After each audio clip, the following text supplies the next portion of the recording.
تمام دیکھنے اور سننے والوں کو السلام علیکم۔ راز حقیقت چینل کے ساتھ میں ہوں انعام حبیب رالوی۔ امید سلیم ہے آپ سب خیر و عافیت سے ہوں گے اور جہاں بھی ہوں گے اپنے اہل و عیال کے ساتھ خوش و خرم ہوں گے۔ ناظرین، آج ان عظیم لوگوں سے متعلق بات کرنا چاہتا ہوں اور اپنی اس بات کے ذریعے ان عظیم لوگوں کو سلام عقیدت پیش کرنا چاہتا ہوں کہ جنہوں نے اپنوں کی خواہشات کو پورا کرتے کرتے اپنی خواہشات کو دفن کر دیا۔ وہ عظیم لوگ کہ جنہوں نے اپنوں کے بہترین مستقبل کے لیے اپنی زندگی کے 1-2 دن، ہفتے، مہینے یا سال نہیں بلکہ زندگیاں وقف کر دی۔ جی، آپ کو میری ان باتوں سے یقیناً اندازہ بھی ہو چکا ہوگا کہ میں اپنے پردیسیوں سے متعلق بات کر رہا ہوں۔ میں سوچ رہا تھا کہ میں پردیسی کی زندگی کے کن پہلو کا ذکر کروں، کیونکہ پردیسی کی زندگی کا ہر پہلو ہی دردناک ہے، جس کو شاید ایک پردیسی ہی محسوس کر سکتا ہے۔ دراصل پردیس اعصاد اور قربانی کا نام ہے، اور پردیس ایک ایسی جگہ کا نام ہے کہ جہاں پر جا کر ایک سخت دل بھی موم کی طرح نرم ہو جاتا ہے۔ پردیس میں جا کر انسان کو زندگی کا مطلب اور مقصد سمجھ آتا ہے۔ پردیسی کمانے کے لیے ہم سے دور جاتے ہیں اور جب واپس آتے ہیں تو بہت سی محرومیوں کے ساتھ آتے ہیں۔ بہت سے ایسے لوگ جنہوں نے ان کو اس راہ پر الوداع کہا ہوتا ہے، واپسی پر خوش آمدید کہنے کے لیے اس دنیا میں موجود نہیں ہوتے۔ کہتے ہیں نا کہ دیسی جب دیس میں ہوتا ہے تو خواہشوں کو پامال کرتا ہے، اور جب دیسی پردیس میں چلا جاتا ہے تو خواہشیں اس کو پامال کرتی ہیں۔ ایک پردیسی 2 وقت کا کھانا اس کو میسر ہو یا نہ ہو، اس کے پاس پہننے کو اچھا لباس ہو یا نہ ہو، اچھے جوتے ہوں نہ ہوں، وہ یہ سب برداشت کر سکتا ہے، مگر وہ اس چیز کو کبھی برداشت نہیں کر سکتا کہ اس کے اپنے جس چیز کی طلب کرے وہ ان کی پہنچ سے دور ہو۔ اور یہی وجہ ہے کہ اس کا ایک ہی مشن ہوتا ہے، محنت کرو، کام کرو، دن رات مزدوری کرو، تاکہ اپنوں کی خواہشات کو پورا کر سکیں، تاکہ اپنوں کو خوشیاں دے سکیں۔ پردیس میں پھر چاہے عرب کے تپتے صحرا ہوں یا پھر یورپ کی شدید ترین برف باری ہو، ایک پردیسی وہاں پر کس طریقے سے گزارا کرتا ہے، یقیناً اس کا اندازہ ایک پردیسی کو ہی ہو سکتا ہے۔ کہتے ہیں نا کہ اگر والدین کو، اگر بہن بھائیوں کو، اگر اولاد کو پتہ چل جائے کہ ہمارا پردیسی پردیس میں کس طریقے سے پیسہ کما رہا ہے، تو اس کے کمائے ہوئے پیسوں سے ایک نوالا ان کی حلق سے نیچے نہ اترے۔ اتنی مشکلات کا سامنا کرنا پڑتا ہے، اور جس طریقے سے پردیسی اپنوں کی خاطر قربانیاں پیش کر رہے ہیں اس کی میں مدد سرائی ضرور کر رہا ہوں، لیکن یہاں پر ایک سوال بھی ہے کہ وہ کون سے مصائب تھے، کون سے مسائل تھے جن کی وجہ سے پردیسی اپنے دیش سے دور ہوا، اپنے لوگوں سے، اپنے وطن سے دور ہوا۔ تو جواب ایک ہی ملے گا کہ بھائی ہمارے ملک میں بے روزگاری ہے، ہمارے ملک میں مہنگائی ہے۔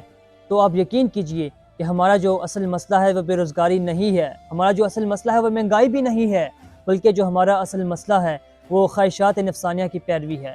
ہمارا جو اصل مسئلہ ہے وہ دوسروں پر برتری حاصل کرنا ہے، ہمارا جو اصل مسئلہ ہے وہ مزید سے مزید تر کی طلب حاصل کرنا ہے۔ اور یہی وجہ ہے کہ ہم آئے روز اپنوں کو اپنوں سے جدا کر رہے ہیں اور کرتے جا رہے ہیں۔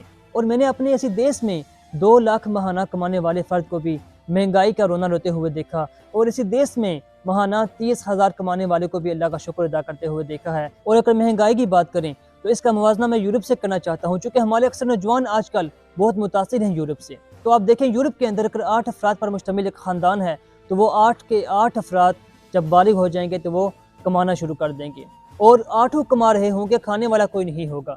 جبکہ ہمارے وطن عزیز کے اندر اللہ کا شکر ہے ایک فرد کما رہا ہوگا اور 8 بیٹھ کے کھا رہے ہوں گے۔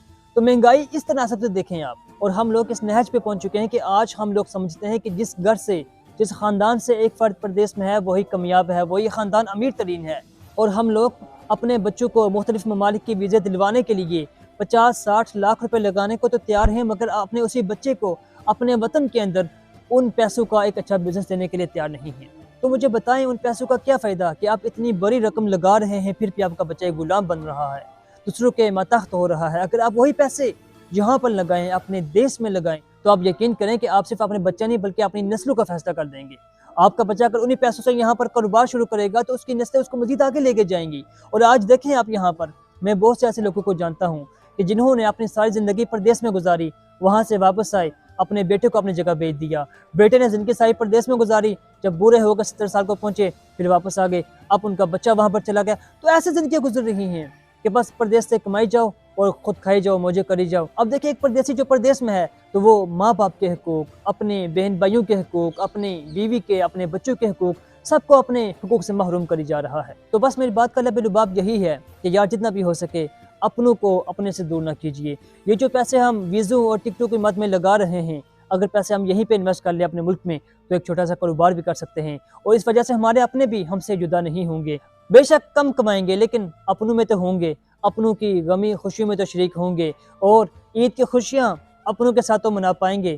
اتفاق و اتحاد اور سلیقے سے زندگی تو بسر کر سکیں گے۔ بہتر اور خوشحال زندگی کے لیے لازم ہے کہ اپنوں میں رہ کر جتنا بھی ملے اس پر اللہ کا شکر ادا کر کے زندگی گزاری جائے۔ تو آخر پہ میں دعا گو ہوں کہ اللہ تعالیٰ ہمارے پردیسی بھائیوں کا حامی و ناصر ہو، اللہ تعالیٰ ان کو اتنی توفیق بخشے، اتنی ہمت بخشے کہ وہ وہاں پر پیسہ اکٹھا کر سکیں اور پھر آ کر اپنے دیس میں اپنوں میں آ کر ذرائع معاش تلاش کریں۔ اللہ تعالیٰ ہم سب کا حامی و ناصر ہو۔